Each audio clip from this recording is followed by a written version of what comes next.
Hello, friends, and welcome to the Nugget Climbing Podcast. I'm your host, Stephen Dimmitt. Today's guest on the podcast is Brittany Goris. Brittany is a rock climber and a total crusher, a graphic design artist, and a self-proclaimed dirtbag. For the last few years, she has been living out of her van, traveling and immersing herself in the dirtbag lifestyle to climb as much as possible and connect with amazing people. Most recently, Brittany has been enamored with the history of American climbing and in following in the footsteps of some of her heroes, seeking out and testing herself on difficult and storied routes from the past. She climbs freaking hard. At the time of this recording, she sport climbed up to 514A, having redpointed 3 of them. In the interview, she mentions all of them are notoriously soft, but whatever, they're still really hard routes. And she's done the first female ascent of 2 13Ds on gear, City Park up in Index, Washington, and Stingray in Joshua Tree, which she just climbed earlier this month, and which we talk about pretty extensively in the interview. Along with that, Brittany published a really great write-up about Stingray on her blog at brittanygoris.com, as well as a 6-minute video highlighting the send. And I definitely recommend both of those, and I will link to both of them in the show notes at thenuggetclimbing.com. We talked about her process projecting Stingray and some supplemental training she was doing. We talked about training on the road and how she thinks about where to go next and her recent fascination with the lore of climbing. We talked about some tips for working remotely, finding fast internet, showers, free coffee, and how she approaches onsighting. And finally, we talked about finding community as a dirtbag, practicing patience, and chasing the best version of herself. Brittany is the real deal. She's out there living it, doing whatever she needs to do to get by and make it to the next climbing destination.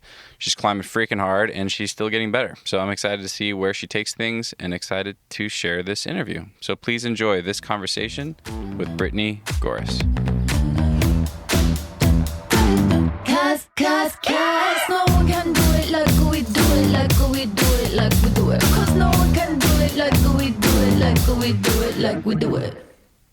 Well, hi, Brittany. Hello. Thanks for coming on the show. Yeah, my pleasure. Yeah, I really appreciate it. I thought we could jump straight into Stingray. All right. Yeah, you just sent Stingray, and I would love to hear the story about it. We actually hung out the other night, but I haven't really heard that much about the route and the process yet. So you were down in J-Tree for a couple months at the start of this year. So tell me about Stingray. So I came to J-Tree. There was a lot of reasons that I ended up there, but the main ones were I had sort of suffered a knee injury that made it so that I couldn't go sport climbing in Mexico like I usually do in the winters. And I'd just sort of been getting really psyched on trad this year in general. And also especially I've lately become really obsessed with the sort of era of climbing when people like first started doing the dirtbag thing. Ever since I moved into my car and then moved into a van a year later, it was really infatuated with the idea of like, you know, the American dirtbag, and the guys that were originally doing it would always go to J-Tree in the winter because it's kind of the only place with consistently good weather. And it's like this place in my mind that I thought of as notoriously sandbagged, and it's just like you go there to really test yourself, you know, you don't, or you go there to climb a bunch of like really easy stuff, which isn't really my go-to. So I wanted to go to J-Tree to sort of like be in the place that like all these people that I idolize from, you know, like kind of the original era of the nomadic climber, and sort of follow in their footsteps. It was this romantic idea that I had. And so I ended up in J-Tree, but all I really knew about the climbing there was I knew about these 4 climbs, and they were what I saw as like the 4 hardest traditional climbs in the park that were sort of worth doing, that were really classic, because there's loads of hard climbs in the park. But was this just lore that had come onto your radar through hanging out with other trad climbers? Yeah. Okay. And I knew some people that were going to be around that had mentioned some of these routes, and it was Equinox, Asteroid Crack, Acid Crack, and Stingray. And what are the grades on all 4 of those? well, the first 3 are all pretty similar. Like, honestly, they all felt just about the same to me. Equinox is 12C, but it took me more tries than the other 2. Asteroid Crack is 13A and Acid Crack is 12D, but honestly, they all, anywhere else, any one of those climbs would be 513. But in J-Tree, you know, they're all 512 or 13 minus at the best. And then Stingray's 13D. And so I showed up in J-Tree without really any sort of partners or a plan or anything. All I knew was that those 4 routes were like the bulk of my tick list, and I'd fill in the rest of my days with whatever else happened. And within like the first week, I did the first 3. Oh, wow. And then Nice. Stingray took me another couple months of work. Yeah, I think you said it was close to 50 tries. Yeah, something like that. Yeah. Because the crux is low. And Okay. so when we started actually trying to red point it, we'd just lower down if we fell. And so because of that, the attempt count just Got it. racked up so fast. I was Yeah. trying it like 5 or 6 times a day. And that, like, oh man. It's like in the back of my mind the whole time. I'm just like, oh, I added another 5 tries today. It sounds insane Does when that you think bother about you? it. Do you think about the try count? Normally I wouldn't. Okay. But on this climb, I think in my head I kept comparing it to City Park because they're the same difficulty, and that was like the only other trad climb I've done that was this difficult. And that thing took me 5 goes on No kidding. 5 lead goes. I 5 top lead roped it goes? a ton. Okay. But when I started leading it, it went down really fast. And so Yeah. Stingray, as I'm just like 5 goes, that was a day. Right. And I'd be like 2 or 3 days a week of like adding another 5 goes. And I try really hard to not have the dialogue that I should have done something, because it creates this sense of entitlement that just is like a really bad mental rabbit hole. So I tried not to think like I should have done it by now, but that's kind of where my mind went sometimes, where it was like, man, this is getting ridiculous. You know, Yeah. like, if I was ever going to do it, shouldn't I have done it by now? And so just real quickly for listeners, so you had done City Park, that's a 13D up at Index, Washington, like a pin scar crack. You did the first female ascent, and that was like summer of 2018? It was 2017. 2017. No, 2018. You're Okay, right. okay. Yeah, because it was almost Gotcha. 2 years ago. And I think I heard you say that Stingray you think might be your hardest route. Yeah. But you've also climbed 3 routes graded 14A. So that's pretty interesting. So that's kind of, I'm sure all that's playing into, oh my gosh, I should have done this thing already. Yeah. Well, all the 14As I've done are notoriously soft. Okay. To the point that people downgrade them rather frequently. And Stingray is in Joshua Tree. And so Yeah. City Park is in Index. So like not only are both of those traditional climbs, but they're both in like some of the most sandbagged areas anywhere. Yeah. And so my harder sport climbs, it's just a number. They're not actually harder than these climbs. That's so interesting. And you said that with Stingray, I think you worked on it so long that you were really flirting with an overuse injury. Yeah, it's been a week. Was it your finger? I'm like staring at it as I'm talking about it because I'm just like trying to will it to look normal. That's such a climber thing. Yeah, I don't know what's going on with it, but the knuckle of my index finger is about the size of my thumb right now because it's from only one move where in the steepest part of the wall, my entire body weight is pretty much on just the first knuckle of my right index finger. And that's not the knuckle that's swollen. It's like the second knuckle. But even on like this little picture I drew of my beta, I wrote in on like my first or second day on the route, put knuckle in, twist until it hurts. That way I know it's not going to come out because it was kind of an insecure jam. Okay. And I don't know if it came from one specific day or just a buildup of doing it on a bunch of days. But as I made progress on the route, I started falling on that move a bunch. And so I rehearsed it a bunch. And then I started to notice that my finger was in increasing pain every day that I would work on the route. And then it got really swollen. It's huge right now.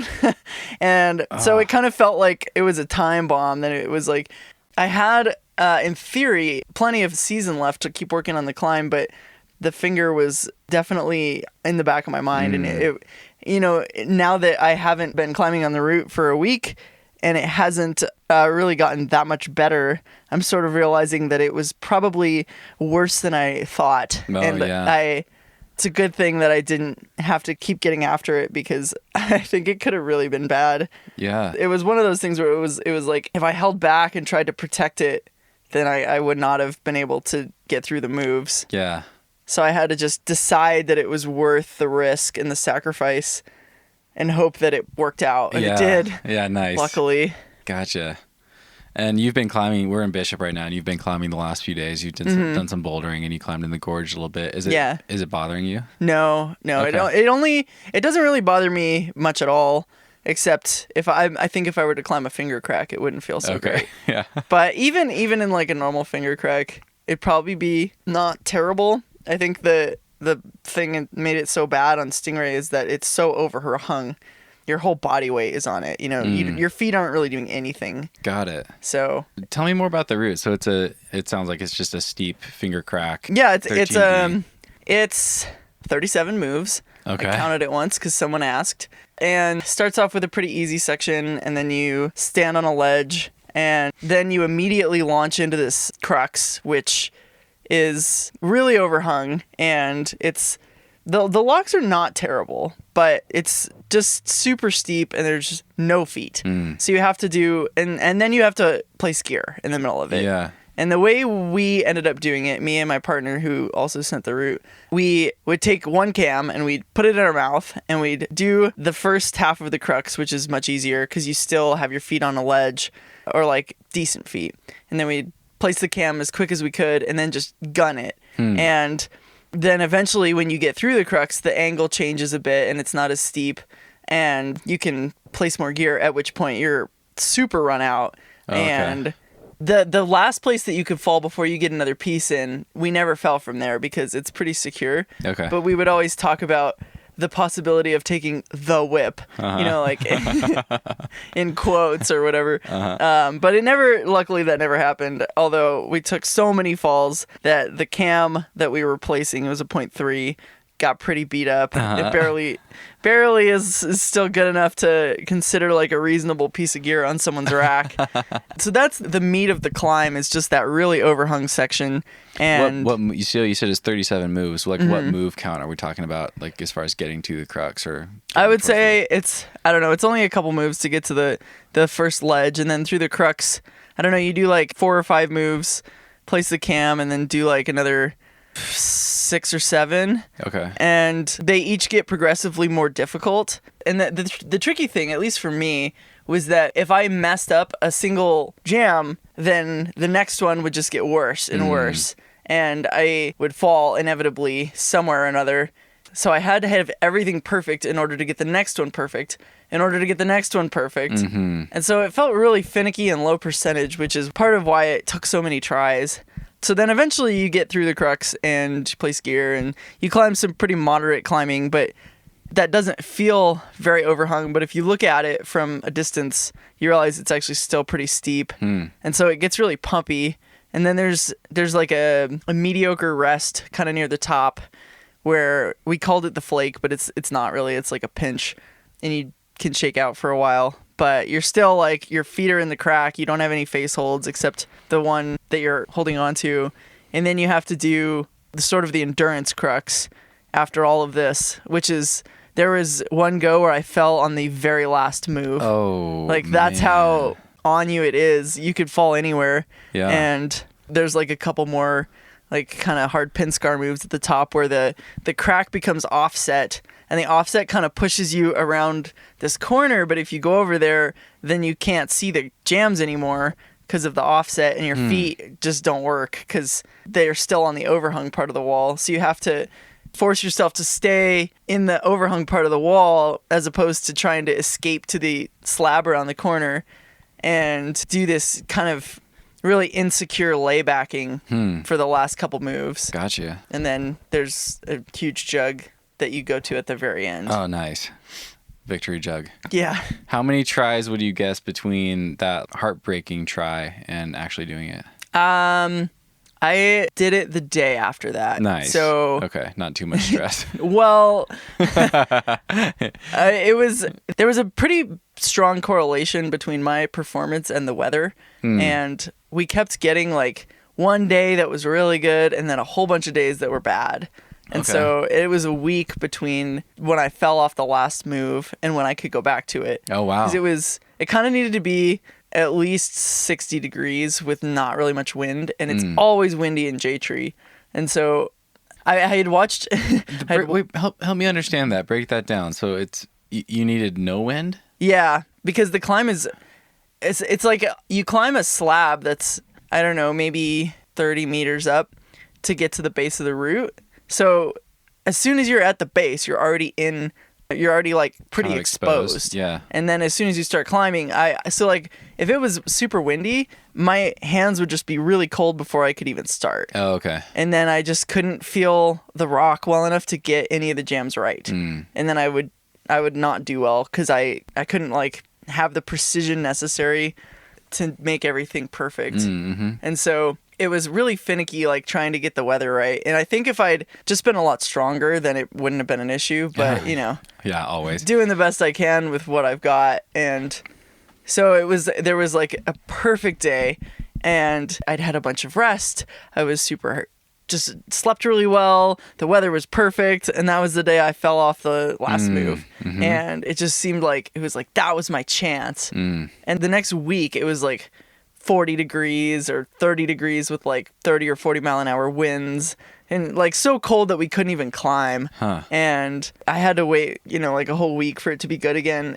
And then it looked like it was going to be really nice for a couple days, but then the weather changed and there was only one day where it was going to be good enough. Yeah. And then after that, it was supposed to get really bad again. So it was actually, you know, like it seemed like I was really close, but at the same time, I was just watching all of these elements seemingly conspire against me that put, you know, like made me create all of this pressure in my head. It was like, you got to do it. Like you had your perfect day. You didn't do it on the perfect day. You got to like take this next day.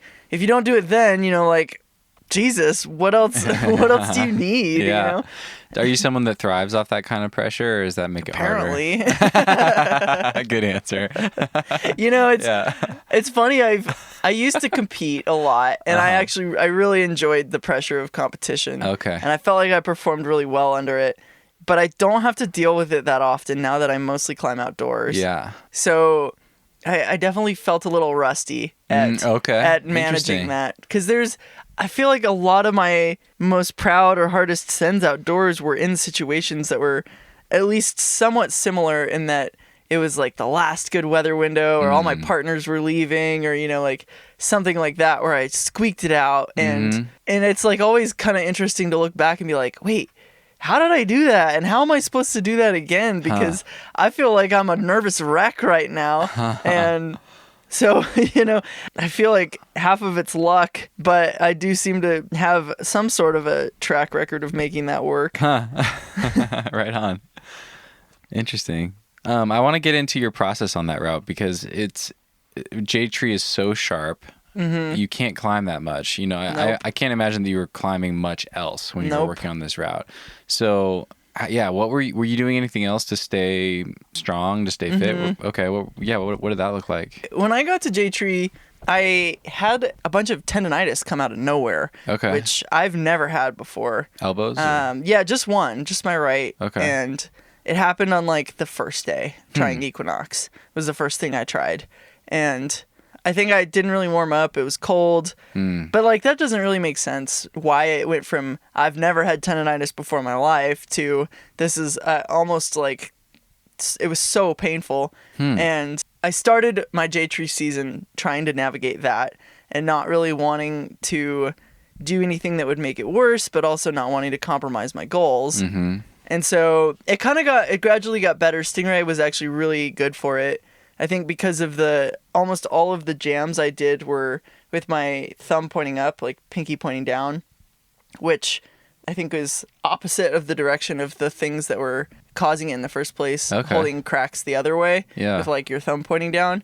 So it seemed like the route was not making it worse, but I was really afraid of any training bringing back the tendonitis. And so I was choosing what I was doing deliberately with that in mind. And so my partner, Prith, was hangboarding a lot to build up more, you know, pocket strength for the pin scars. And he was doing a lot of weighted pull-ups and things, because the wall is so steep, you know, you kind of campus a decent amount.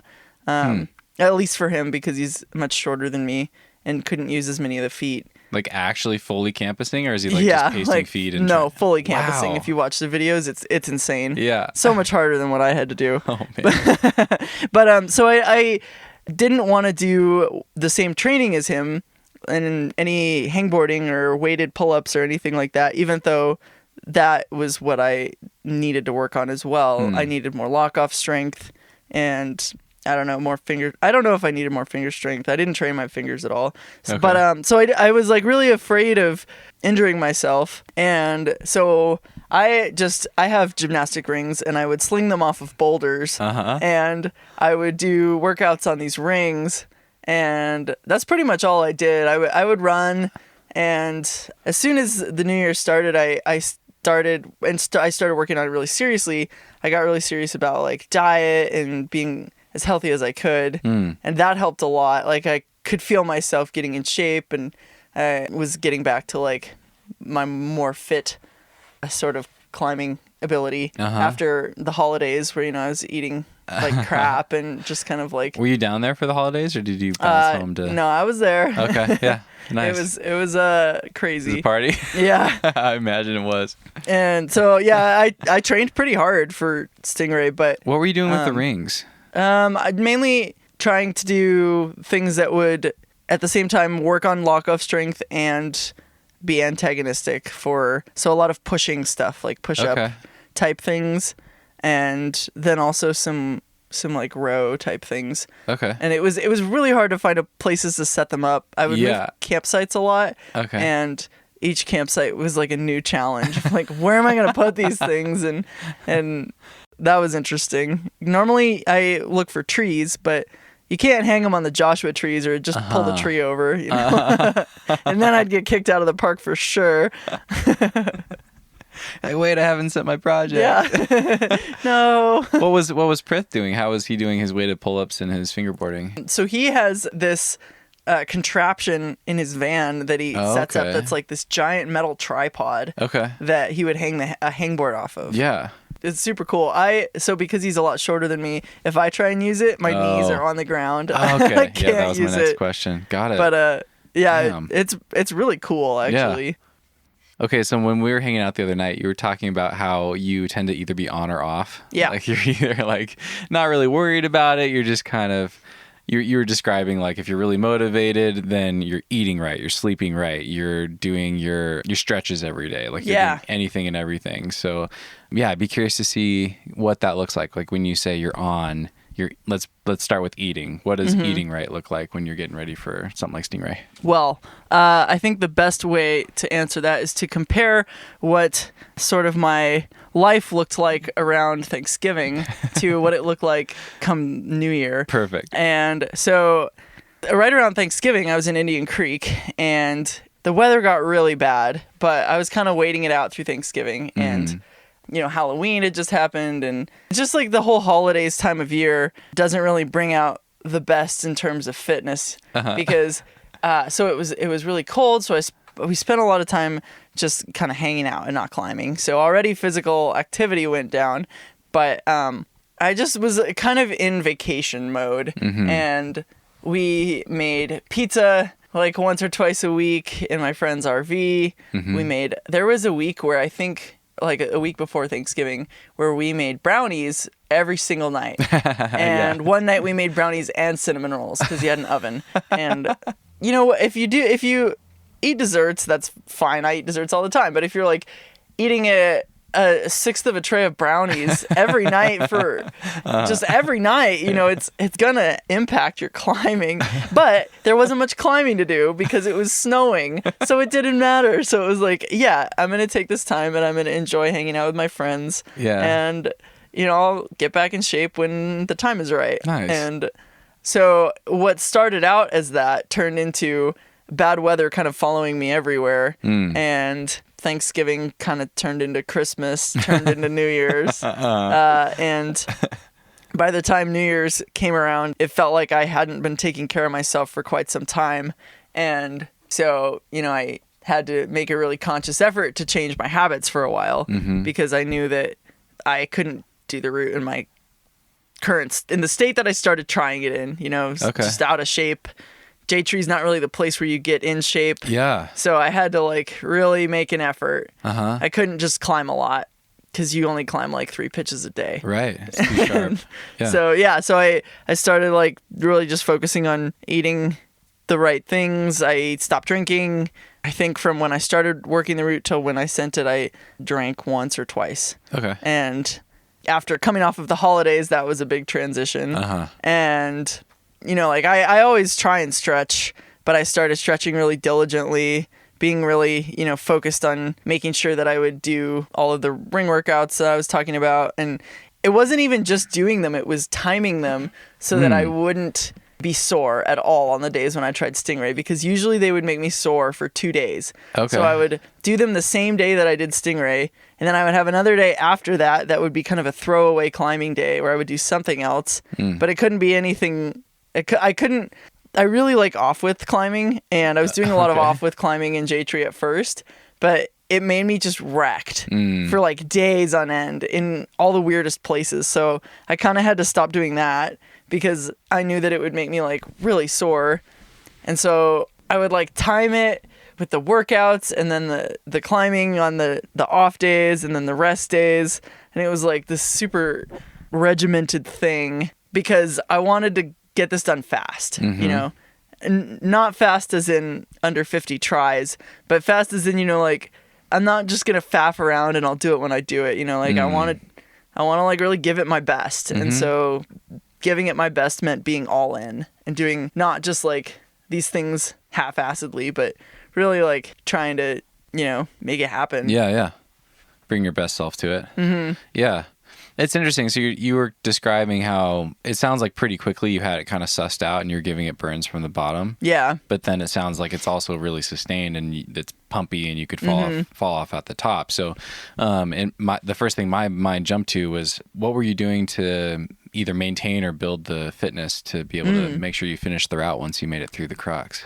So I didn't actually train endurance very hard. Okay. I felt like I came into the project with a decent amount of endurance. Okay. The thing that I was lacking was like just physical strength to get through the crux moves. The falling at the top, it happened a few times, but it was like half mental and half endurance. Huh. But I kind of came into it with enough base that was not as much of an issue. Okay. But there's like a long boulder problem called the Gunsmoke Traverse, and we would run laps on that sometimes. But Okay. I didn't end up doing it that much. Chris did it more because endurance was more of a crux for him than the strength. Gotcha. So Describe that. What is that traverse like? oh, it's like a V3 or a V4. It's really popular, so it's kind of funny. We would show up and we would be trying to train on this boulder problem. It's quite long. I don't know how long, but you're just like kind of traversing rails with bad feet. Okay. And then you jump off, wait 5 minutes, do it again. you Okay. know. Is it like a full route length, you'd say? In Joshua Tree it is. Yeah. Not in many other places. And it's not overhung or anything, Maybe but like 30 or 40 feet or something. it's kind of like a lot of easy moves and then a couple hard moves, then some easy moves. And Okay. you know, if you force yourself not to rest, then you get pretty pumped. And so we would like show up and run laps on this while everyone's projecting it and try not to be too obnoxious about it. Uh-huh. Got you. One more question I had about your on and off thing. What about sleep? How do you think about that? I don't have any like specific things that I did, but just making an effort to not stay up super late or anything. I did have a bit of a crux with, so in J-Tree they do climber coffee every weekend. Okay. And Saturday, Sunday you get free coffee. And free coffee is not the kind of thing that you just turn down. And so if I was trying the route on the weekends, sometimes I would have just way too much climber coffee. And I would be like so shaky and jittery and like unable to control my heart rate. It was actually a problem. And so that sort of plays into getting enough sleep so that I didn't feel the need to drink way too much coffee. But it was more of just an issue of discipline that I had to, you know, have a limit and not show up with like a giant thermos and then end up drinking the whole thing in the span of 20 minutes. But to be like, no, I'm going to bring like a little cup, or I'm just going to, you know, like ration this throughout the day or anything like that, because it was like, was more of a problem than I'd like to admit. That's great. I'm curious, do you feel like you need a project like Stingray to get to that place, that on place where you're doing all those things? Not necessarily. Okay.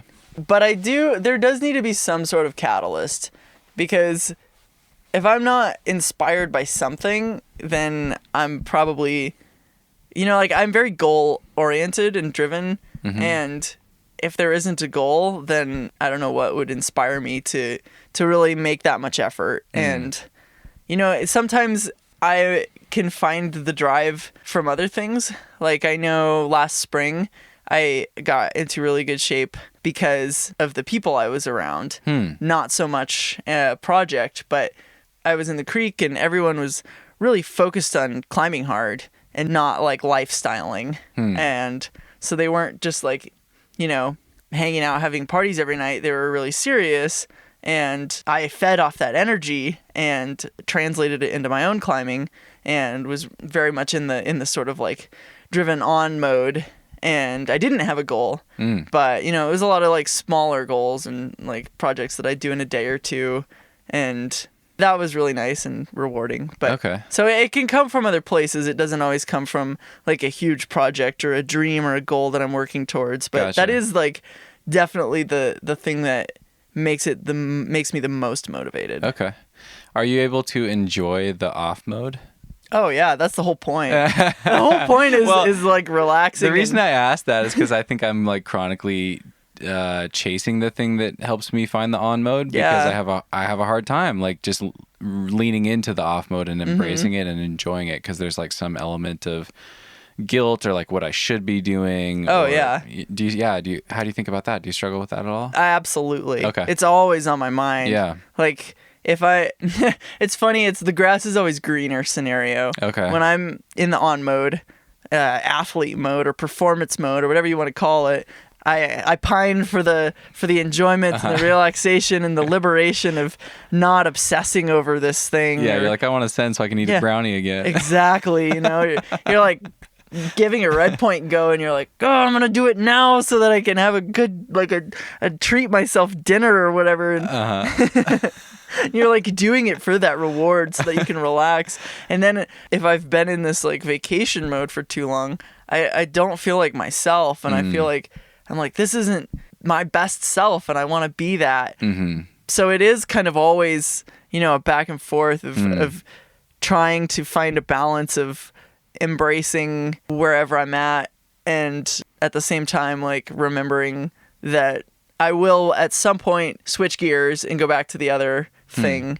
Definitely like if I'm in an off sort of phase for too long, then it starts to get worse, like mentally, because like I do start to see effects in my climbing, and it'll affect my confidence, and I can't let it go too far, basically. Okay. Yeah. But like I climb for many reasons, and not all of those reasons are accomplishment and goals and things. So much of it is about like enjoyment and community and making connections with people and enjoying my life, and a lot of those things are easier to find when I'm a little more relaxed, and having that in balance with having the side of climbing that gives me purpose and fulfillment and achievement, they need to both be there in balance. Yeah. Do you think there's any possibility that there's like a sweet spot that's kind of in between the two, or do you think it's more about balancing the teeter-totter, like switching up and down, like there's always going to be some on and some off? How do you think about that? I think that probably is different for every person. What about for me? You? Yeah. I usually find myself doing one or the other. Okay. I don't find myself in a medium zone too often, because then you're not really getting the benefits of either one. Yeah, I can relate to that. And I think that I'm a very disciplined person, but only in very specific ways. Okay. Which is like I either have the discipline to be all in, or I just choose to turn it off. And I don't know that I can be just like moderation all the time, because There's kind of this paradox thing where I think that's way harder. Like, I think when you make a single decision, you know, when you're like, oh, I'm just going to do everything I need to do to maximize my chances of doing this route, you've made the decision already, and it's really not that hard to stick to it. Whereas with at least for me, if I'm like trying to tread that moderation line all the time, it's just like you make 1,000 decisions every day. And it's exhausting. Yeah, it's like, where do you draw the line? You know, it's like, if I'm in ultra performance, and then I'm going to say, like, okay, I do not drink any alcohol, as an example. And then if you're like towing this moderation line, you might be like, 1 is fine. But then what's the difference between 1 one night, 0 the next night, 2 the night after that, 0 the night after that? And then what's the difference between 2 every single night? You know, it's just like such a slippery slope where I really respect people that can do it. Yeah, me too. But it's not me. Yeah, same. Right on. So it's cool to hear you talking about your community and finding the people that were psyched, and then also it's important for you to find the people that can allow you to be a little bit more relaxed. I was kind of surprised. We were hanging out the other night, and you seem like someone who's really clued into climbing history. That seems to be important to you, and you seem, at least from my perspective, you're seeking out specific objectives because of the relevance in the history. And I kind of assumed you planned your J-Tree trip for those 4 routes, you know? Like, I was kind of surprised to hear that, like, you basically never know where you're going next. Like, you're just like, you said, it was cool. You were talking about how it's important to you to chase, like, a certain kind of hang. Like, that's what you look for more than anything. And where you're going next is, like, where am I going to find community and a good hang and a place that's going to allow me to fulfill these other needs I have as a human, beyond just climbing. So, tell me how you think about that. Well, you know, there is like the need to find inspiring climbs. Okay. Like, for sure. But I know that if I find a climb I really want to do in an area that I don't want to be, then I'm not going to have a good time working on it. And it's not going to be a meaningful experience. You know, I'm just going to be miserable the whole time. And at that point, like, what's the point? And so I choose the places I go, and I mean, like, I'm not going to go somewhere that doesn't have any hard climbing just because it has like a really great scene or something. I don't know what that would be. Like, there's places where I've done all of the climbs that are the things that would challenge me. And even though I loved that area and it had everything that I look for in a good destination, I probably won't go back because there's nothing for me to do there. But if I'm picking somewhere, wherever's next, you know, then I do really consider what the social scene looks like there, because I live in a van. I travel most of the year. So I don't really have a place that I consider home except for these climbing areas. And so I do want there to be sort of a sense of place. And the community is what defines a sense of place to me. So I choose the destinations I go based off of, like, this community thing is so important to me because I want it to feel like home. I want to, like, have a connection with where I am.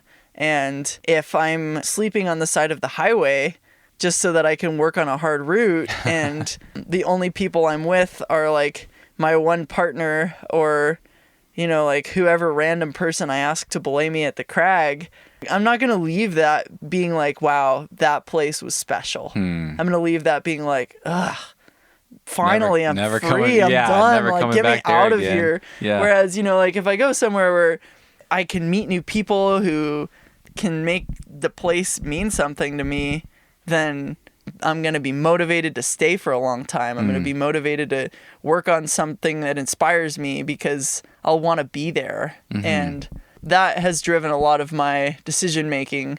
And I think, like, the history thing plays into it too, because the people that I really admire and want to follow in their footsteps and do the routes that they did were kind of the people that were climbing full time. And so they were traveling in a similar way where they would travel for similar things. Yeah, they were following the seasons. They were traveling, like, with all the other people doing the same thing, like in a posse or with their crew. And so they weren't just, like, going to these lonely areas. And they were looking, you know, like, they didn't all have, like, fancy sprinters that could just bivvy in the city, you know, or something. They like were sleeping under the stars a lot of the time. And so they kind of needed to be in these wild places that, inherently foster the sort of things that I'm looking for. So it's all tied together. Yeah. Right on. That's cool. My mind just jumped to something. You've spoken about how you romanticize the dirtbag thing, and I think you're like living it out in like the best way possible. It's really great to see.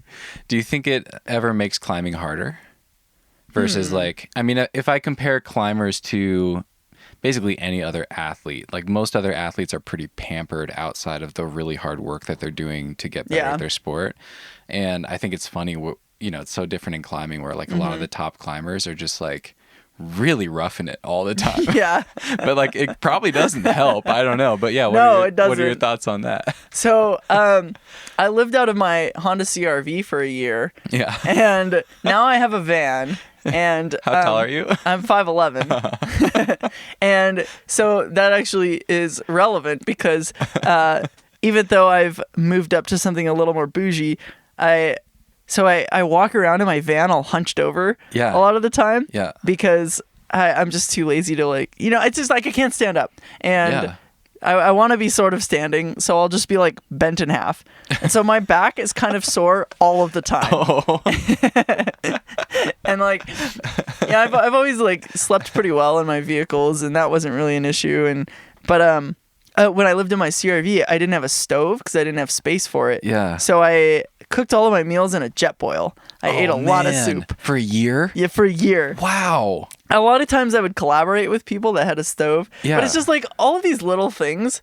It's that's pretty different than an athlete who trains in the gym and then they go sit in the sauna, or whatever. They go to a dining hall where someone feeds them amazing meals. Yeah. They have a meal plan. No, I'm kind of sore all the time. And if I go to a hot springs, it's a luxury, because I can actually be relaxed for once. I'm cold all of the time. Yeah. I just run cold, and most of the time you're just in cold places in general too, and or you're sitting around a campfire for half the night because it gets dark at 4 p.m. or whatever, and so you're my back will get sore from being hunched over in a camp chair, and my legs get sore from driving. I drive so much, and it's obviously all of these things factor into the fact that I am trying to perform at a pretty high level, and I have to deal with all of this stuff, but it's a small price to pay at the end of the day. Got you.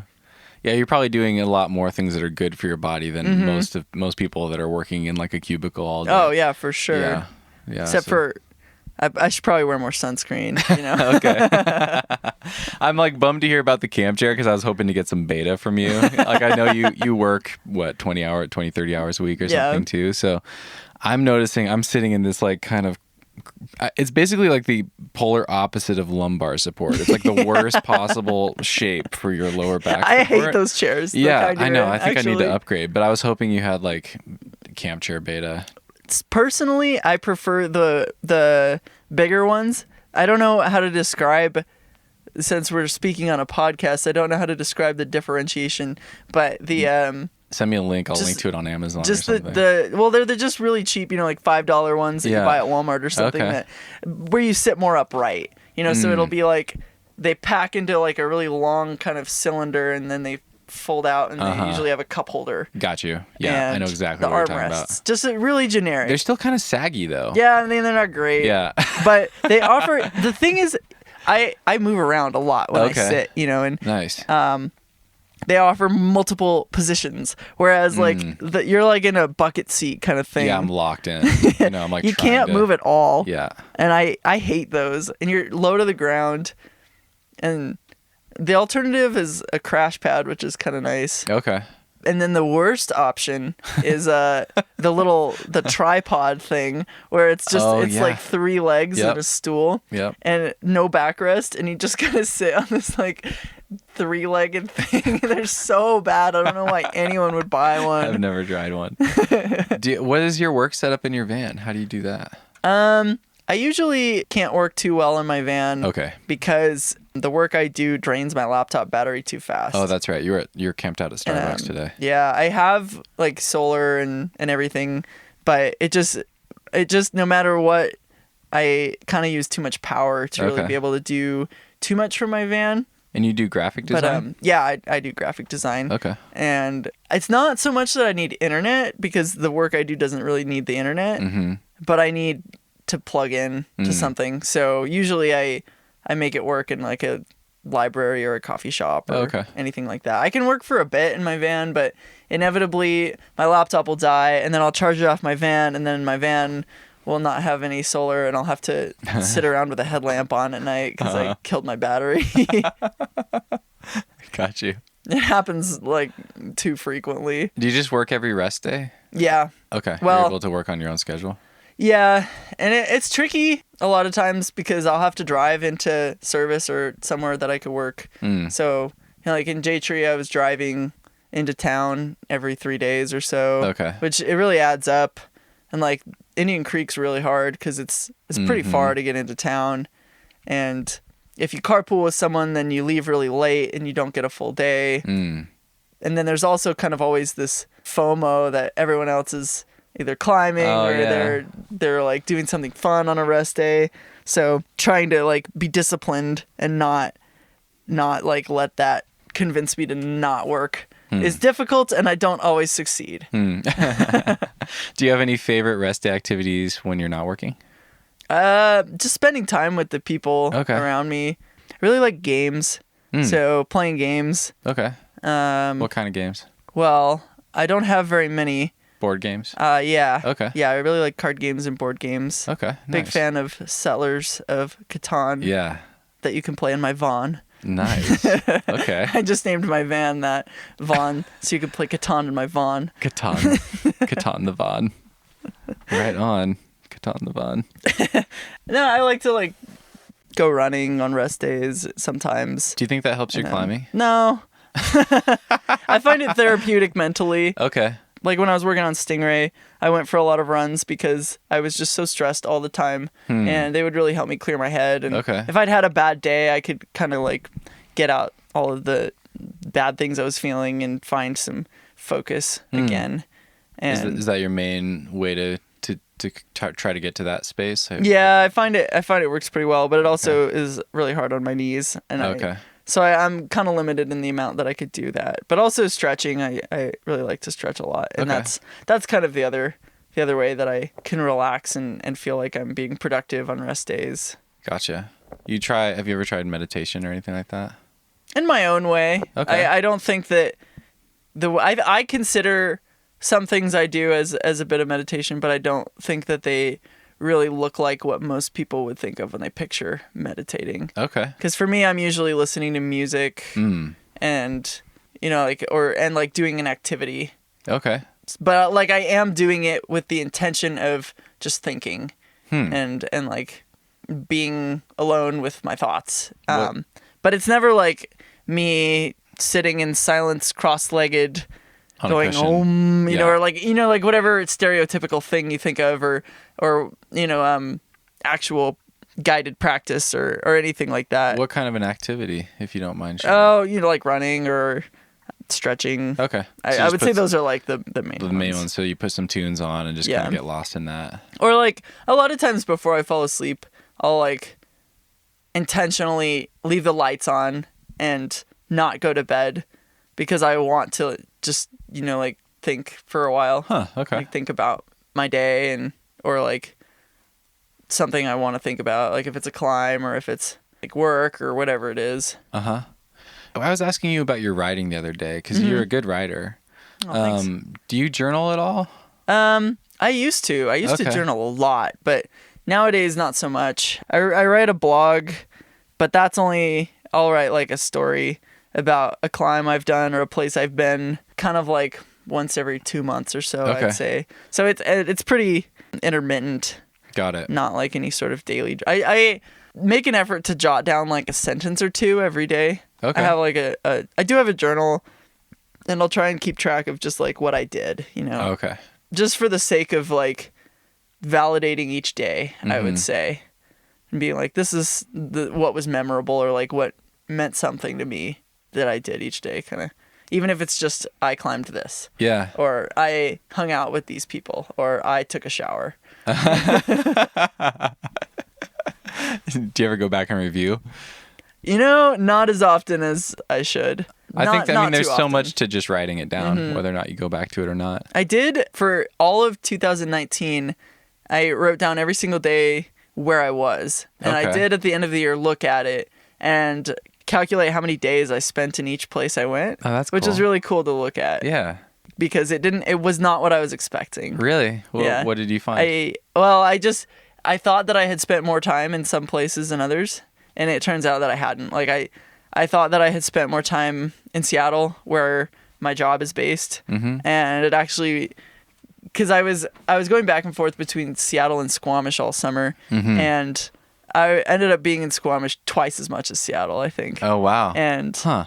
and then I ended up spending only like a total of like 14 days in Index or something really small where I looked back on it and I was like, this is one of my favorite places on earth. And I was barely there this year. Like, Oh, interesting. Kind of like made Yeah. me think about like, what am I going to do next year? And is this like how, I mean, like I don't really make plans too far in advance. You mentioned that earlier and it stays true, but I do like look at it, like where I've spent a lot of time and it does influence where I want to go in the future. Yeah. Because I don't want to just, do the same circuit every year. Well, part of me does. The part of me that like kind of fears the unknown and change and switching it up. But like, Well, and it's also been great. It's been working Yeah. for you and you've been Yeah. successful. Yeah. but it is cool to like keep those things in mind.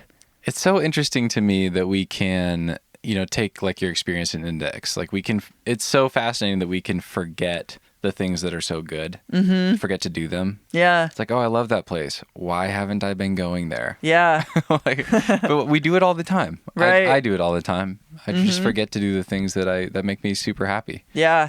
And we need reminders. Yeah. And time just like gets away too, Yeah. Like being back in Bishop is kind of weird because it feels like I've spent so much time here, but I haven't been here in 6 years. Like that's a long time. Yeah. And it's really interesting. And like some of my favorite places, like Bishop's not one of my favorite places. Maybe that'll change while I'm here, but like it hasn't been in the past. But like one place that is Tent Sleep, and I haven't been there in like 4 years, just because I don't know, I'm doing other things, and I'm always kind of in the back of my mind. I'm like, God, I got to get back there. I love that so much. And then just doesn't happen. But it doesn't happen because I'm doing something else that's great, I'm sure. Yeah. Yeah. I want to dig into the Bishop thing actually. So it's kind of interesting. I met you back in college. We both went to Western Washington University in Bellingham, and we just had this scrappy little bouldering gym at the rec center. And I think you were coaching, right? You were coaching like the comp team or something. Yeah. And I started out bouldering. Had you climbed much before that? Yes. Okay. I've been climbing since I was a kid. Okay, because you grew up in like Fort Collins, right? Yeah. So you'd done some sport climbing and trad climbing already, or mostly? Not trad. Okay. I was a gym rat as a kid. Okay. I never really climbed outside, but I learned to lead within the first like month of learning to climb. Okay. I was in like 5th grade. Nice. And I took all the classes. Oh, and right I joined on. all the clubs that I could and climbed, like in the gym a lot. Yeah. But I would always like really enjoy taking falls in the gym. We would do that all the time just for fun. Okay. Cool. Good for you. But I never climbed outside. And I Okay. didn't even climb outside much in college. Kind of like we would go to Bishop.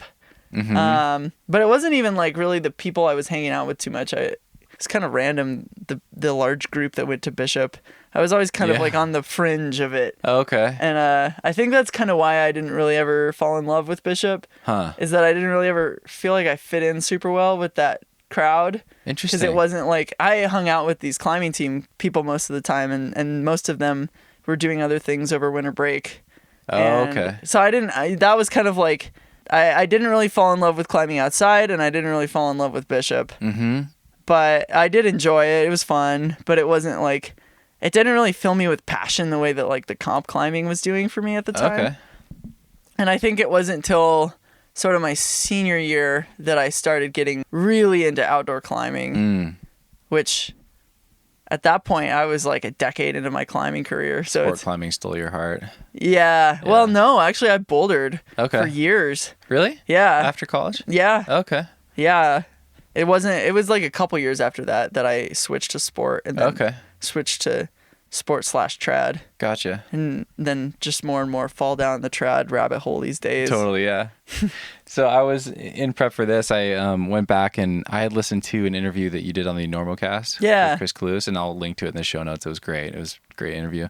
And you went into more detail there about your path and your trajectory bouldering to sport, and then how basically my understanding is that bouldering, you were just kind of hitting a wall and getting frustrated, and sport climbing really resonated at the right time, and you propelled forward with that. It sounds like a similar thing happened with your transition from sport climbing to trad climbing. Like you got to a point where you're kind of hitting a wall again, and then you took a lateral step to this new thing.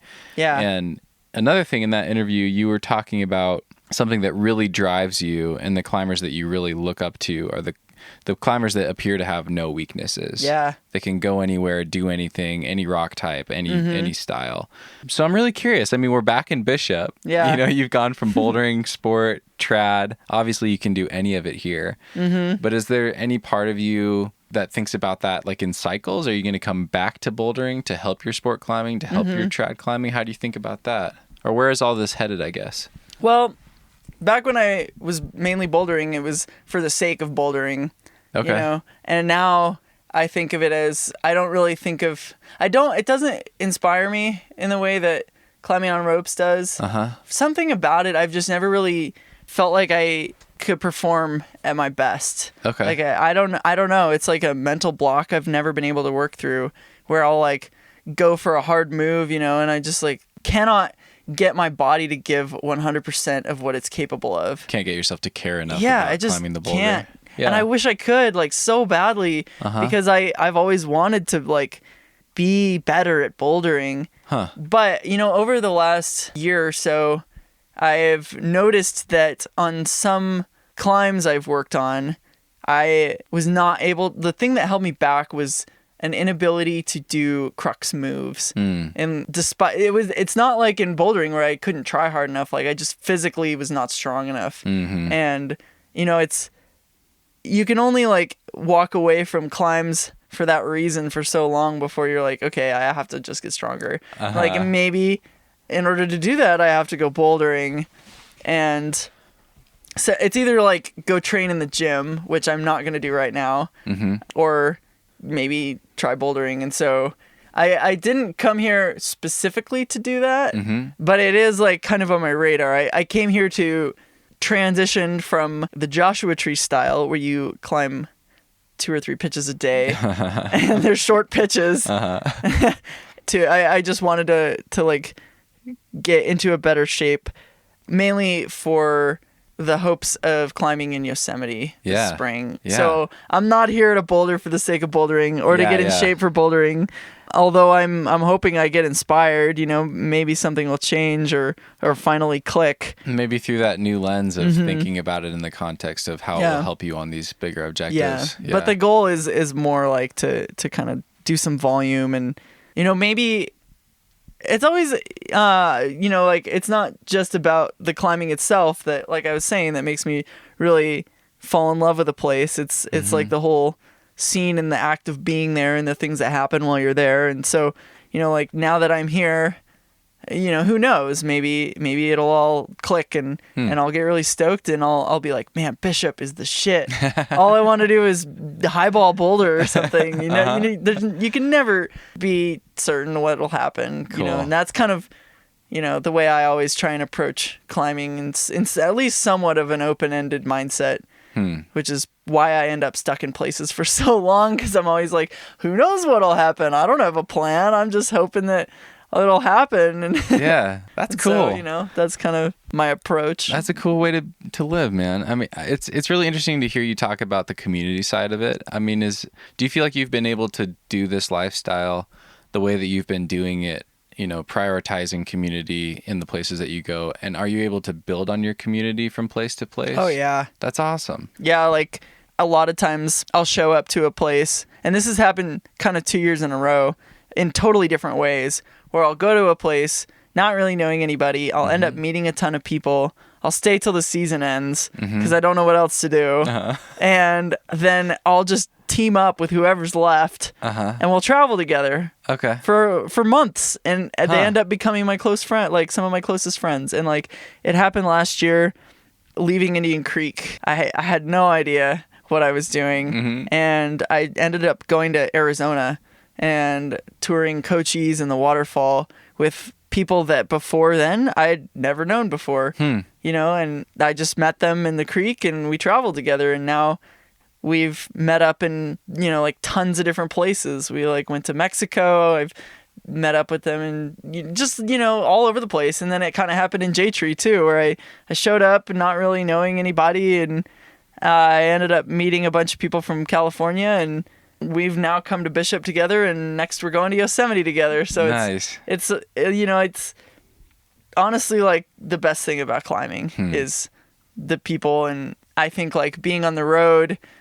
you realize how connected everyone actually is, because, you know, I was in Squamish this summer, and I had this moment where I was up on this climb called Eurasian Eyes. It's like my favorite climb in Squamish. It's so beautiful, but it's on this ledge, and I was up there with a couple different people who all knew each other, but I had met each one of them in completely different places. I had met one of them in Mexico. I'd met one of them in Wyoming, like a decade before, and I think I'd met the other one in Squamish or something. And, and it was like this really beautiful thing to look at, like these people that were all close friends of mine and that all knew each other from different places, and I knew them from different places, and yet here we all were projecting the same route. And you know, like it's kind of surprising how often that kind of thing happens. Or even, you know, like you bring people together, because I know like a couple different people and none of them know each other, and then, you know, you just create your own community just like that. And or you're like, oh, you know this person? Oh, where do you know them from? Somewhere totally different. And you know, everyone in the climbing community is like 1 degree of separation from anyone else. Yeah, totally. And all it takes is to like travel long enough, and you just start to like kind of feel connected to everyone. Yeah. It's really, really cool. That's awesome. I want to talk to you about your onsight climbing. Okay.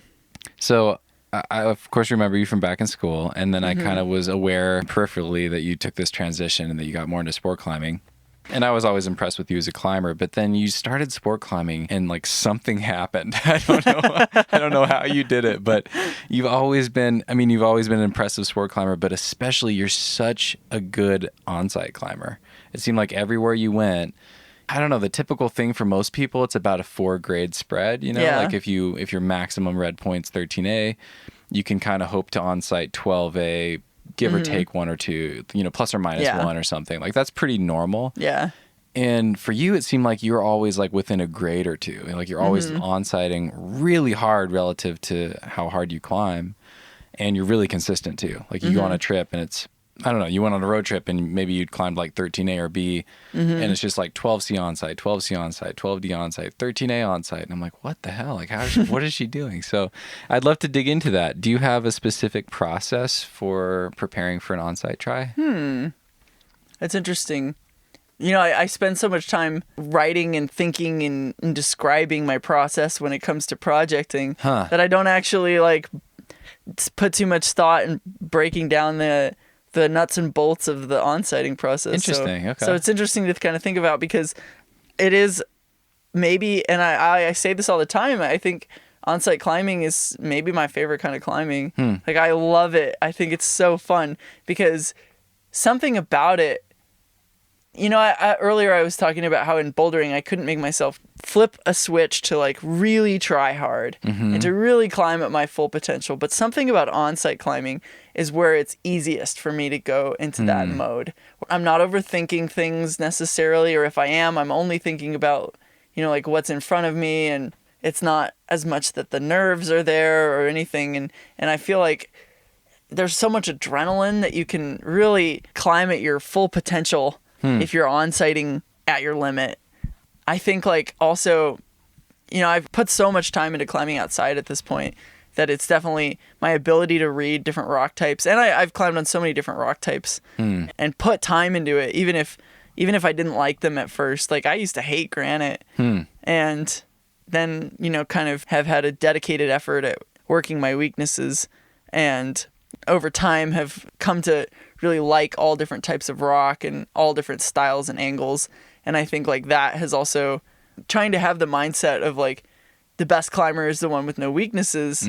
Consciously targeting a lot of my weaknesses over time has really helped make onsighting something that I'm really good at, because I can, read rock pretty well and intuitively read sequences pretty well, which also might have come from a lot of like just time climbing in the gym and thinking about climbing. And I used to be a setter at the college gym. Okay. And so I would think about movement all the time. And, like combining all of those things and just like a general obsession of climbing for my entire life. Yeah. It kind of plays into the ability to like read moves intuitively. I don't know, like, if I'm preparing for an onsight. Are you, like, do you study the routes from the ground? Yeah. What are you looking for? Definitely. Are you looking for specific things? Rests. Okay. That's another thing, is I'm pretty good at resting for a long period of time. And, like, we're actually recovering. Are you kind of breaking down the route ahead of time? Like, I just need, a little like, in bit. Checkpoints, like, I just need to get to that rest, and then I just need to get to the next rest from there. Yeah, and often I climb really slow when I'm onsighting.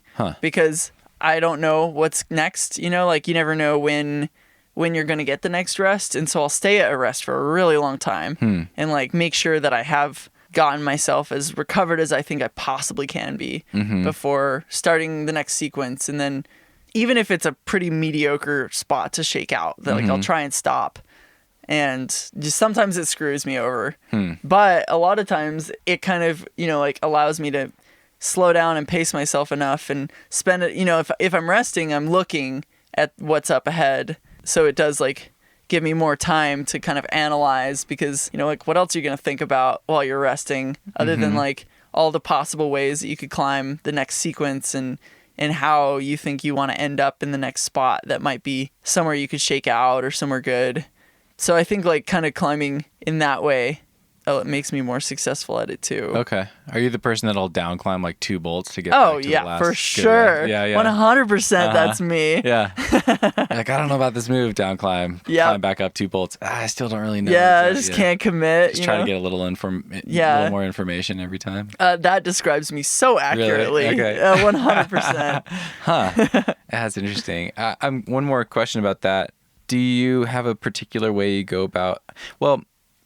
2 questions. First question is, do you have specific goals with onsighting? Like, I really want to onsight this route. I've kind of heard you say, like, you just basically try to go for onsights always. Yes. Okay. It's more that. Yes. And it actually gets me into trouble. Like, kind of, and I could, like, list a couple times. It's specifically sketchy situations. It's why I ended up on Weekend Whipper for one. Yeah. You only get one chance. You talked about that in the normal cast. Yeah. But what was the route? Montana Weed Connection. In the creek. Yeah, and you ripped some gear. Yeah. Because I love to try and onsight anything. Like you never know. You might as well. Well, with gear, there's such a massive other component to it. Yeah. Like, hopefully I'm bringing all the right shit. Yep.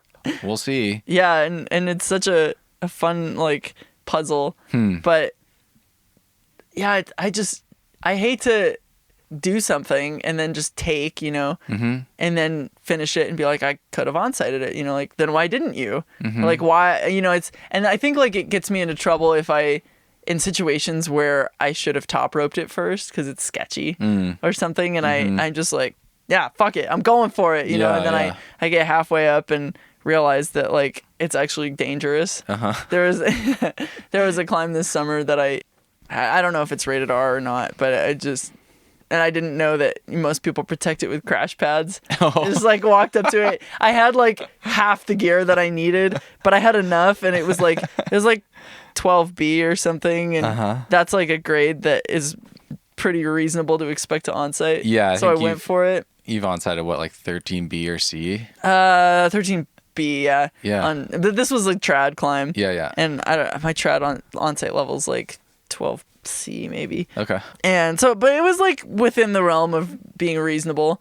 I got like to the second gear placement or something, and it was kind of wet, and it had been raining so much, and I just like didn't have the right gear, and I was like, I had this link cam, and I was like, I've trying seen to those. smash this link cam into a pocket because like I had nothing else, and I knew I was about to fall, and I like got the link cam in actually, and then I fell before I could clip it, and then like I ended up like taking an upside down fall, and I was super close to the ground. Oh man. And I later learned that the first gear placement, the one that had caught me, it was a blind placement, and it always is in that, on that climb, and it's notorious for ripping. So I just got lucky that it held. Oh my gosh. Yikes. And yeah. it was one of those things, a sobering moment where I was like, okay, maybe I shouldn't always go for the onsight, just like the other one in the creek.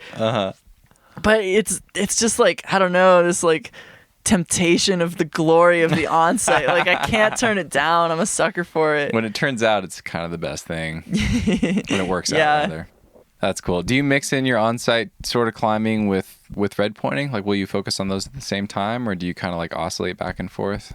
It kind of depends on where I am. Okay. Like if I'm at a new area, I'll usually spend the first like however much time onsighting mostly, because it's like a good way to get to know like the style and the rock, and it's really fun. Well, that's interesting, because I've seen some people do the exact opposite. Like, right. They'll like work a project to really get familiar with the hardest version of that area, so that then they can maybe onsight some of the easier things. Mm-hmm. But you like the opposite. Yeah, because it's I like to spend some time doing that, because then you feel like you've accomplished something being in a place. Yeah. So you're not like, I spent my whole time on this one thing and I didn't do it, or if I did, and then I didn't really like get to know the place, or like see what all the other climbing around there was all about.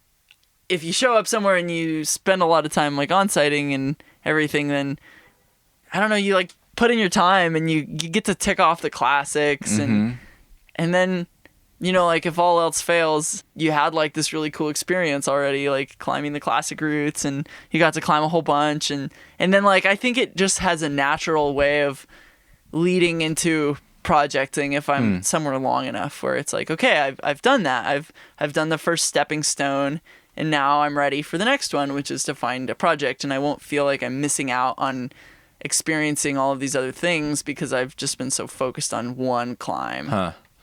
Do you usually finish stuff off if you don't get the onsight? Yeah. I don't like to leave. I hate leaving things unfinished. It doesn't matter what it is. I kind of thought so. Yeah. I'm so stubborn. I hate to walk like, away. The list checker. You like, gotta, like cross all the things off the list. Do you like to try to wrap stuff up that same day, like the next try, or do you like keep if I going? can, yeah. Okay, yeah. Because you never know if you're ever going to come back to something. Okay.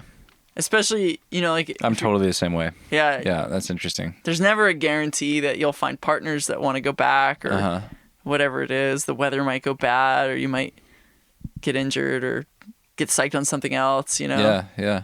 The draws are on it. Yeah, exactly. Moves are fresh in your mind. Holds are chalked and whatever. Okay. Do you have a specific way you try to warm up for hard onsights?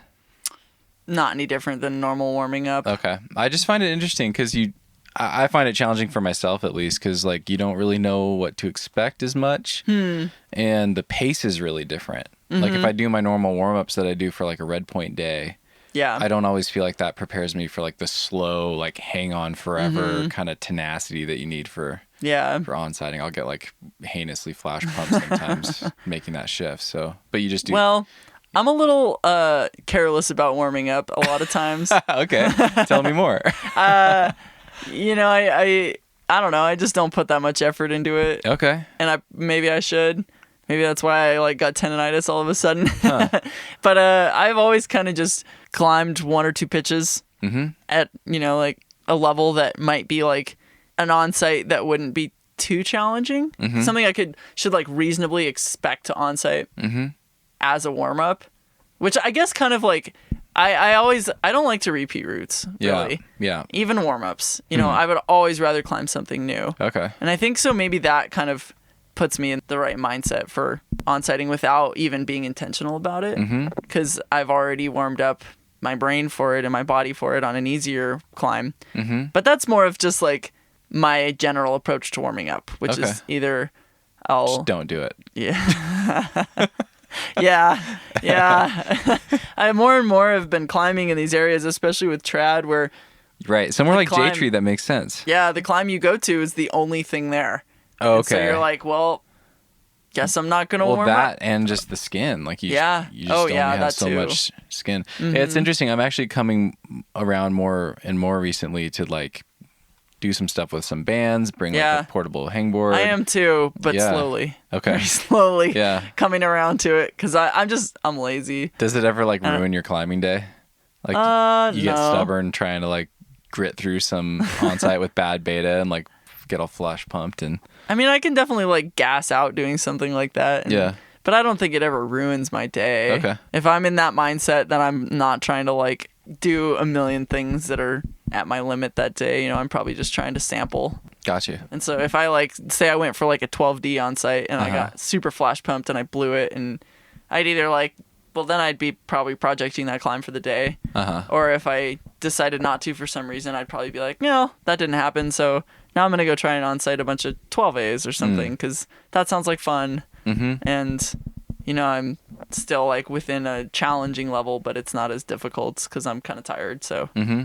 I would just like tone it down a bit Okay. if that happened. So with like the 12D situation, if you fell at like the top of a route on your onsite try, would you try to suss it all out on the lower and then give it a second go? Yeah. Okay. Yeah, I'd try and work out the beta for sure. Okay. Versus like coming back up at another try to work it all out. You'd rather Nah. just...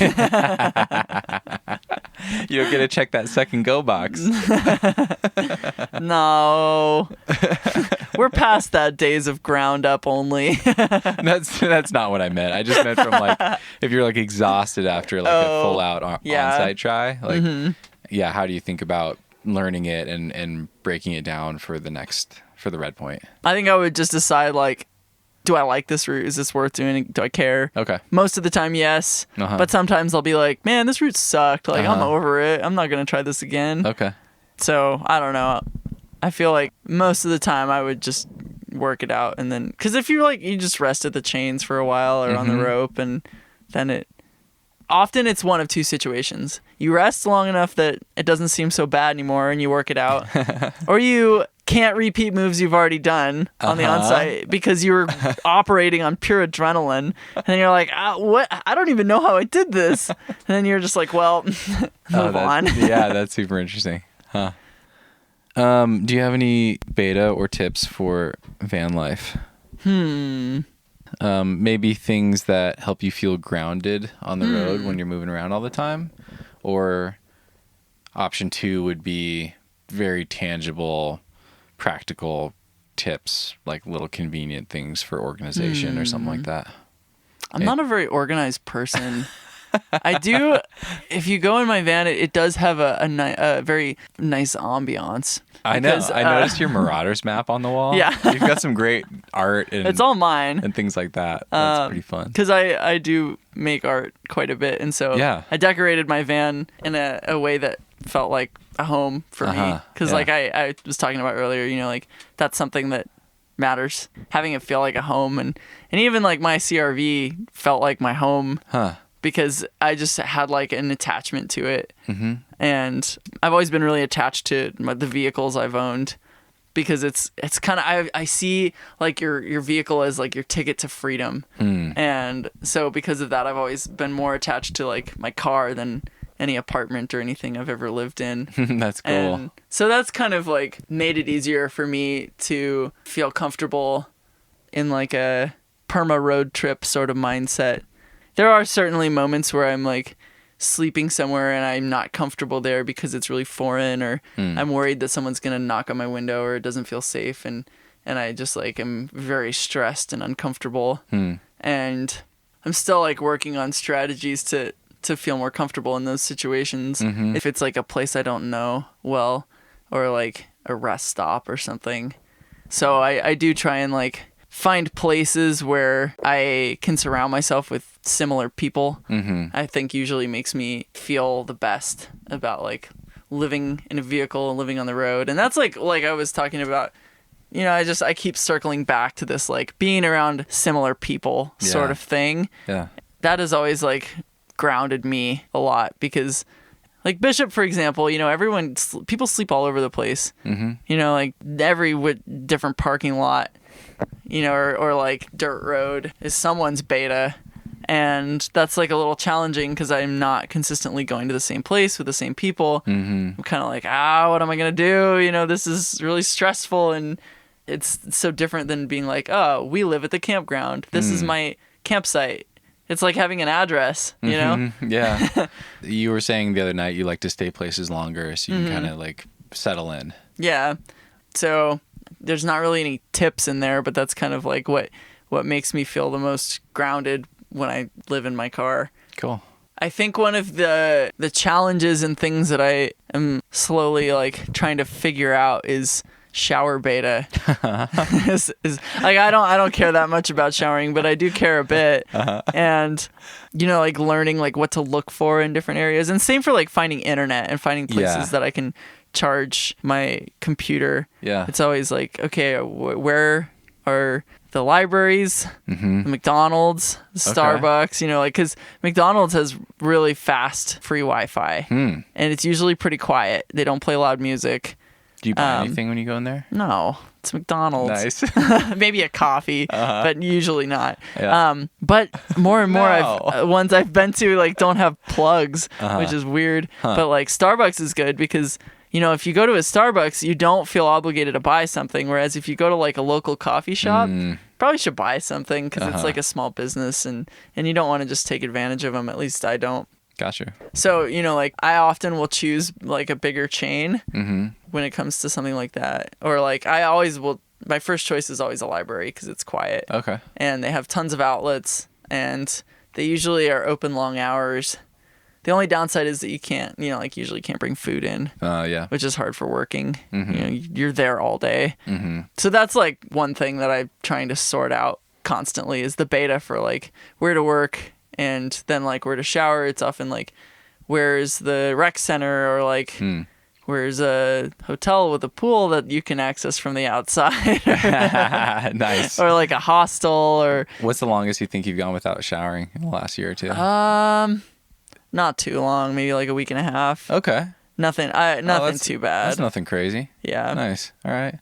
You must be figuring out the beta pretty well then. I start to smell really bad really quick. It means you're trying hard. Yeah. Good for you. Is there anything you wish you'd known when you were first leaving Bellingham or first kind of striking out on the road? Well, I think one of the biggest challenges that I have faced, and this is entirely a personal challenge, is learning to be, and I just like learning to be more patient in general, but especially driving. For a very long time, and I just had really bad road rage, and this was before I ever like set out on the road, and it was sort of like a thing that I forced myself to learn to manage better before I would allow myself to live in a car because I was so afraid of like starting like an indefinite road trip and crashing immediately, and then it's like all of my stuff and all of my home, and it's all gone, you know, in an instant because of like a mistake that could have really easily been avoided had I been a little more patient and calm and not just been like angry and impulsive. And so that was something that was like really challenging to find how to deal with. And kind of between college and when I actually started traveling full time, I did have like a number of things happen because I was a bad driver. And I learned a lot from them, but they were some pretty big mistakes. Okay. You know, like I just really had to learn the hard way that was something I had to deal with. This like character flaw, let's call it. And I don't want to look back with any regret for anything that's happened in my life, but that's something that I wish I hadn't had to learn the hard way, was to be a better driver. The patience thing. Yeah. Does that extend beyond the driving too? Oh, absolutely. Yeah. The other day I was with some friends packing up to leave the Craig, and I made some comment that was like, hurry up, you know, and the response was like, you're in an awful rush for someone with nowhere to go because you're just going back to camp, you know. am always working on trying to be like the best partner I can be for like my climbing partners, and sometimes I feel really impatient, you know, like on a long belay or you know, whatever it is, and or if someone wants to stay later at the crag but I want to leave, or it comes up in every part of life, being an impatient person, and so it is like an eternal thing that I'm sure I'll be working on it the rest of my life. Yeah. But do you area struggle for growth. Right on. Do you struggle with impatience with yourself? Oh yeah. Yeah. I don't know specifically, but yeah, definitely. It seems like I guess the reason I thought of that is it seems like maybe that's like the double-edged sword of having the drive that you do, having the high expectations for yourself that you do. Yeah. It seems like it might be, that's the crux of it, is having grace for yourself when you're falling short of your own expectations and stuff like that. Yeah. If I have like a clear vision of who I want to be, and I look at myself and that's not what I see, and I see like this person that looks like they have so far to go to be like who I want to be, that's hard to find acceptance of and patience with. Because I want to get there. I want to be there. Like I have a goal, and it's always a moving target, right? Yeah, like totally. I bet you're way past where that arbitrary marker was for yourself like 10 years ago, right? Yeah. Like I'm sure you've surpassed it in basically every way, but right, the target moves. Yeah, there's no finish line, you know. Well, that's cool. You've made leaps and bounds, and it seems like you're headed in the right direction, Brittany. Do you read much? Off and on. Okay. You know, I go in waves. Kind of depends on how much free time I have that is spent alone versus I'll usually choose to hang out with other people if they're around. But if I don't really have that option, or if I'm just find myself alone, then yeah, I like to read. But, do you have a most impactful book that you've read in the last couple of years? Well, I mentioned earlier that I've been like really obsessed with climbing history. And, I know that you read it too, The Hangdog Days by Jeff Smoot. That really like and you're helped. In it. I'm in it, yes. That like got me to open it, but then I was really, really into just the tales of the era of like the dirtbag and sort of that paired with Lynn Hill's autobiography. Okay. Which I read when I was 17. Is it Climbing Free? Yeah. That book really changed my life. Because that was... I'll link to both those in the show That notes. was my first exposure. I haven't read that one. Oh, I have it. Really? You can borrow it. Oh, right on. I'd love to. Yeah. It was my first exposure to like the idea that you could drop everything to pursue the love of climbing. I'd never even entertained that idea. And then I read her book, and it showed me that was the thing that people did. And, you know, for a really long time, I thought people do, but like not you. And then at some point, you know, that all changed. But it just like planted the seed in the back of my head that it was like, people do this. Yeah. Then reading Jeff Smoot's book last year, just like kind of helped birth this obsession with like climbing historic routes. And it was sort of also like the aftermath of City Park, because like the history of that route, I'd never really been exposed to like being a part of the story of a climb before. And then, you know, like that all unfolded and I felt like I was in this story. Oh, cool. And it made me want more of that. And it made me want to like look for other climbs that have stories and then learn more about the people that created the story. And there's so much climbing history in so many areas that, you know, like unless you seek it out, it's not really apparent. And so I recently ordered Warren Harding's book. Oh, interesting. And it's got shipped to J-Tree, and now I'm in Bishop, so I don't have it yet. I didn't even know it was out there, but then a friend told me about it. I read Royal Robbins's book back in like 2012, and it was super cool. Those all like were kind of impactful too. As far as being a part of a story or being part of a route that has a story, I remember at some point when you were maybe earlier in your sport climbing, there was a period where you were hanging out with people that were bolting, and I think you bolted some routes and did some development. Is that something that's on your radar, like paving your own path and finding new stuff? And it used to be. I used to be really interested in developing, and I think that was kind of the aftermath of being really obsessed with route setting back in my gym climbing days and transitioning into climbing outdoors more. I saw bolting as like this creative process of like creating, like a route for other people. And I was really psyched on it for a while, and I haven't really felt much of a spark for it in the last couple years. I think because it's sort of changed into more of this like obsession with the history. And I think it was because I wasn't really on my radar that like the story already existed and like you could write yourself into it by climbing these routes. And instead it was kind of like, the only way I saw it was to start from scratch because, climbs that already existed were climbs that existed. They're just rock climbs. But then over time I sort of came to learn that they're, so much more than just rock climbs. And if it starts in 2020, it's such a short story, it's just your own story. But if it started in the 80s or if it started in the 60s or something, if it's already impacted all of these people over the years, like people I admire and look up to or total strangers, and everyone in between, then like there's so much more to it than that, if it's already been there for so long, especially if it's like shut a bunch of people down, it's, or like it's got some kind of lore to it. Yeah. It adds so much to I love that climb. draws you. That's pretty cool. Yeah. That's awesome. What's waiting for you in Yosemite?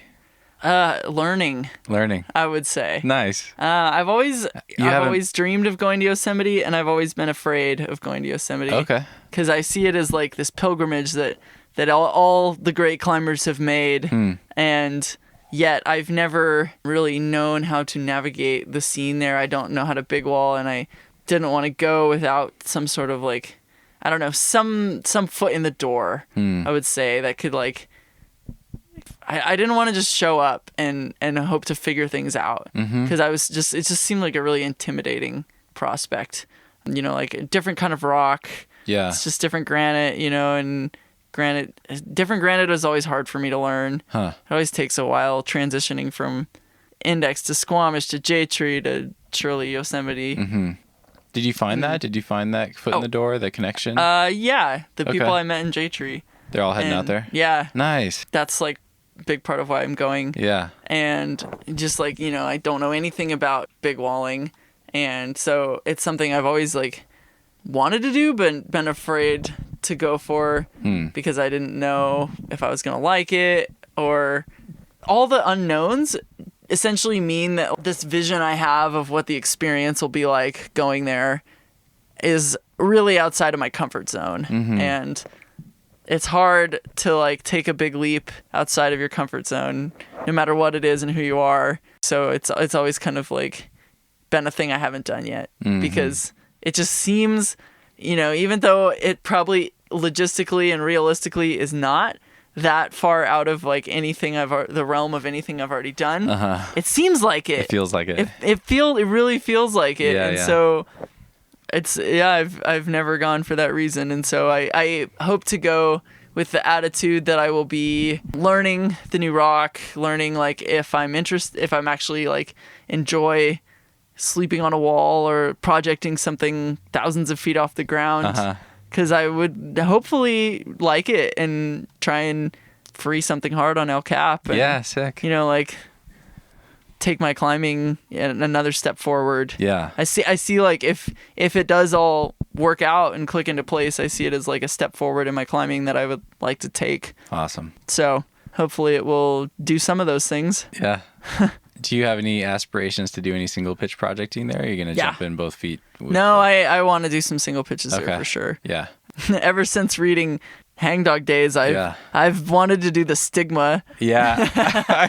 Which is funny because I tell people about it because it's got a really cool story. Yeah. And I always bring it up. They're like, what do you want to do in Yosemite? I'm like, oh, the Stigma. And no one's ever heard of it. Really? No, nobody knows. Do they call it the Renegade? No, they don't know what it either? is. Huh. I'm like, it's at the Cookie Cliff. And I'm like, what? Yeah. What are you talking about? But that's like... so what is it for listeners? It's just a climb put up by Todd Skinner.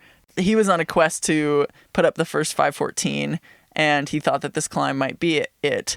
He climbed it on pre-placed pins, And then he left a note at the base to please leave the pins so that other people could do it. And by the next day, the pins were gone because people hated his ethics of not going ground up on climbs. What's more, they went and pinned it out so that it was easier. And then Alan Watts came and did it second try, placing all the gear on lead, hoping that like doing it in the better style would appease the anti-hang doggers.